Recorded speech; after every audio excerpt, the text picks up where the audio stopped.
Ay Fuat salam aleyküm. Neyini? Aleyküm selam. Evet abi Karabukada Hyundai Santa Fe'nin müştəri yaxınlaşıb ki, vurma gecikməsi var. Baxmayaraq ki, bizdən qabaq Karabuka'nın yağını da dəyişiblər, filtrini də dəyişiblər, amma problem aradan qalxmıyor. Nədir problemi? Düzdür, xırda görsənsə də, amma bu Hyundai Santa Fe'lərin demək olar ki, qlobal problemi bu tacın boltunun boş olmağıdır. Boş olduğu anda başlayır Karabukada 2-dən 3-ə, 3-dən 2-yə düşəndə vurma gecikmə başlayır.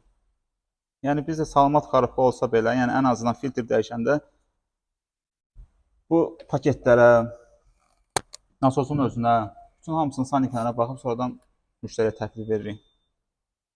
İndi də inşallah bunun bütün paketlərini nəzərdən keçirdik. Tacın boltlarını bir parçada sıxıb, ondan sonra yığırıq üstünə. Karabukkanın yağıdır, filtridir, karabukkanı salmaq, qaldırmaq, yerinə qoymaq hamısı bir yerdə 370 manata tək Hyundai Kialarda, yəni bu işi görürük biz cəmanətlə. Bağla.